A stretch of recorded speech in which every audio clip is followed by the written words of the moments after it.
I did. I said no. Yeah, and I said, what is it? You were like, what is it? You've taken 2 sentences to tell me that. People are probably tapped out by then. I'm listening to you because I'm a polite person, but you don't have that time.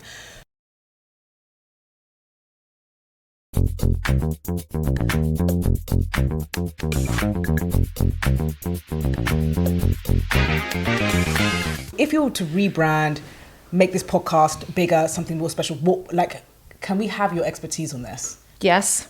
And there's some filters, and if there's any... Where do you want to start? The beginning, the name. The name. Okay, so you can test them.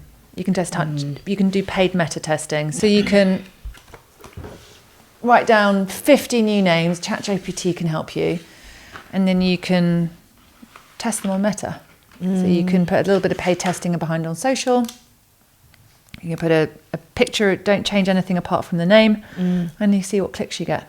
Really? So you can test. You can test the name as it is now. You can test Boba and Nova. You can test spill the entrepreneur tea, spill the founder tea. You can test 50 different names. Probably put a couple of hundred. I mean, it's a slight investment, but if you really want to go for this, you can put some paid testing behind it on Meta, and you can see. You can ask friends. You get out on the street and say, "What do you think? This one or this one?" Consumer focus groups. You can have hundreds of people in this building. Probably you can grid them like this. You can say this is saying entrepreneurship on one side, luxury. You could start to put in quadrants about like that.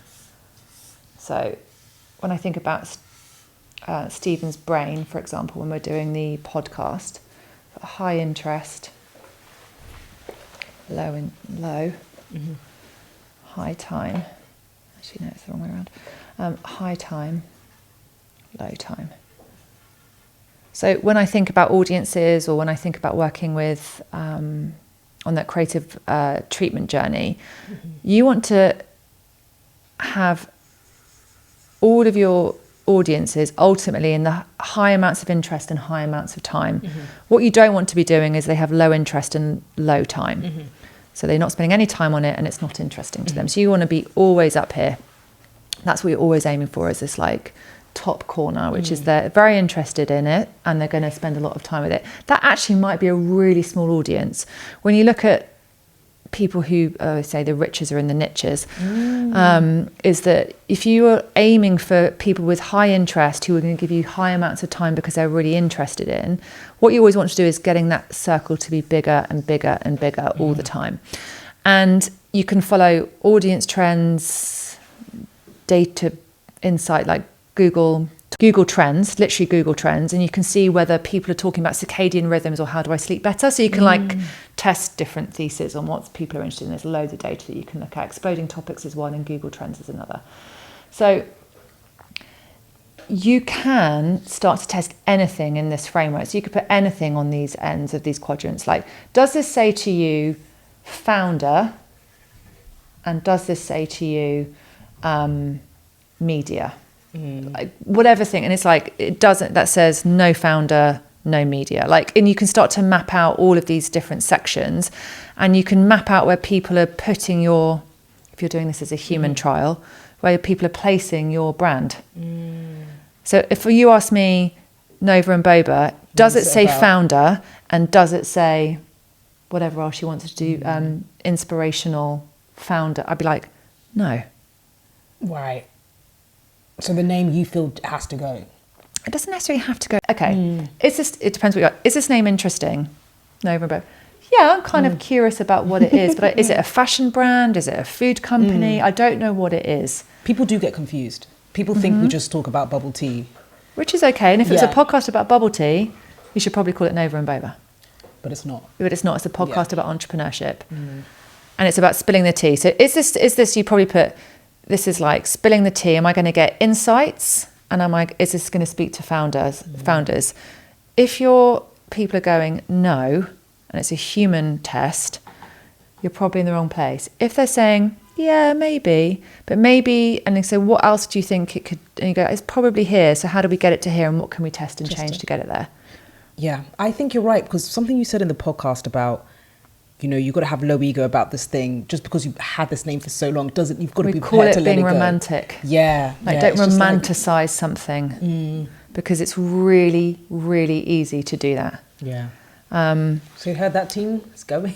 So like you can write down 50 names, ask your friends to come in, build a quadrant that makes sense to this, and go, is this about entrepreneurship, and is this about, like, I like the fact it's like spill the tea. It feels like gossipy and friendly and kind of, does it feel founder and does it feel friendly? Because I didn't also want it to be a gossipy podcast. No, but it's friendly, isn't it? Friendly, it's not like, is it accessible? Does it say founder and does it say accessible, friendly, whatever word you want to use over here? You want to be, if that's the values of the brand that you're making, is it for founders, and does the values of what I'm trying to build here show up? You want to be right up there.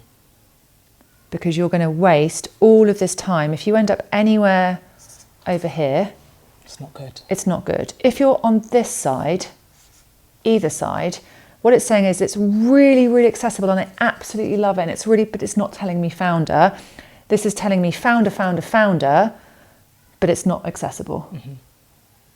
So there's something in this place that you want to really hone in on, and you can do it as a human experiment and just bring people in and place you on that on that quadrant. And it might not be the name that sets your heart on fire, but what is the mission? Having a show that you like the name of, or having a show that changes the world? The latter. Exactly. Brilliant. And I would love to even talk about, so we have 2,852 subscribers at the moment. Great. How could we get to 10,000? Test. Experiment. Right. What is moving the needle? Like, what were the big jumps? Did you make any jumps that were significant on that journey to 2,000? Go back and look at your data and say, did that episode? So like track through and say, well, that added 100, that added 10, that added 20, that one added 300. It was one about bubble tea founder, so I think people associated the name with. Okay, so what does that tell you? You gave the audience what they thought they were going to get, and it made sense to them. And it made sense to them. And we talk a lot about it. You're making a promise every time. So the name of the show is a promise. You're a promise. The guest is a promise. The social. You're constantly making promises to your audience all the time. If you break that, if you keep that promise, that's why thumbnail testing that they do is like you're testing what's going to be effective as a thumbnail, and then if you give them that, that's when your ABD just goes up through the roof. So like, what is the promise you're making? So think about, so you made a promise that, like, I've called the show something about bubble tea. It's also about founders, and I put a founder of bubble tea on the show. So you've made a promise and the audience has shown up and been the best performing episode. So you can make a promise, a big promise, like this is going to be about a show that's friendly and it's about founding. Some of these can be very serious, these shows, and they can get very serious, and it's fun. Building a company when you're 25 or 45 should be the greatest fun you've ever had in your life. Agreed. Because it is the most fun you can ever have. It's the scale of the opportunity meets the scale of the challenge. It's fucking hard. It is so hard, and I'm not going to shy away from not saying it's hard. It is really hard, but it should be so fun. And that's what we want to do, bring funness to business podcasts. So does it say founder and does it say fun? And you're going to be up here. Whatever that you think that is, you'll put these quadrants in the right place and then go and test. And then the promise you're making every single time is, am I giving great founder insights, and is it fun? And that's fun. I think we're actually trying to make it fun. The bubble tea, the questions that you've done, like never have I ever, that's fun. But you can be giving really important founder information in that. So like all the games you play with these people that you interview, and it is playing a game, and you'll find formats that are like playing games. You can make it fun. And you can make it interesting and people learn something. So I'd get really obsessed with a couple of these, like founders and fun. Fun might not be the right word, levity, whatever you want to call it. And spend time obsessing about that. So if you've got too much founder, you need to bring more fun. And then you keep making that promise over and over and over again. So like you might make me play a game, for example, and it's with never have I ever, or we play Pictionary and we draw something together, and like it could be so-and-so draws the map or makes the map or loses a game of something with me. And that's the thumbnail that you test. And that's the most high performing thumbnail, because actually someone wants to go and watch two people play a game together. I don't know, you'll find something. So like maybe you get on and play a series of games with each other because you're like, actually this should be fun and we're just playing games. This is a game, and there's other bigger lessons. But it's here. And just 2 more questions on my end. How would you monetize a podcast? Make it more than, sort of a side hustle, a fun thing. You should try and bring brands on from day one. You should make it something that you need to sell the vision, sell the dream. Like, I speak to founders and I make it fun, and my audiences are enjoying the build and enjoying the journey with us because it's the best fun we'll ever have together. And most brands will, with the right vision and mission, might have an interest in sponsoring you. And there's lots of brands out there that want to sponsor you when you're small, because as you get bigger, they'll go with you on that journey. So like, think about advertising and partners from day one. Brilliant. And my final question is, what could I be doing to be a better host? What could you be doing to be a better host? How often do you just speak to camera on your own? Oh, never.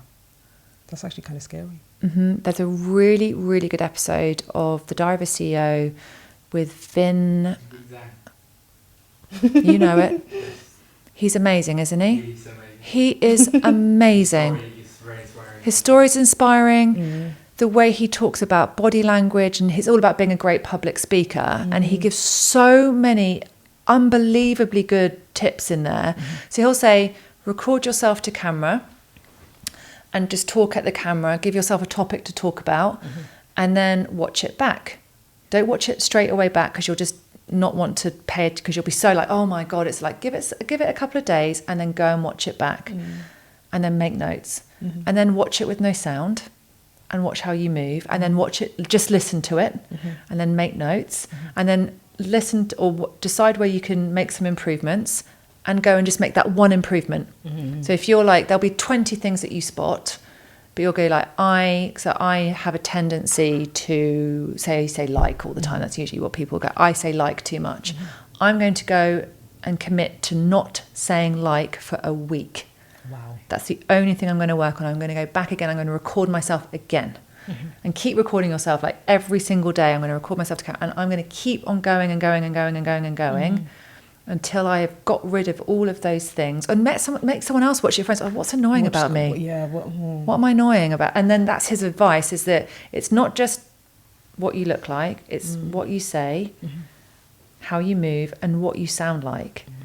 So I can't tell you how many great insights he gave in an hour and a half. I walked away thinking, I am going to go and do that, because we all have the visual tics and like the way that our voice shows up in certain things, how we pause and how we think, but it's amazing. And he's like, just keep picking one thing to keep working on, work on it all of you. You can all commit to doing it together, video yourselves and say, actually, what is annoying about me? And then commit to that one thing, watch, listen, do it again and again and again.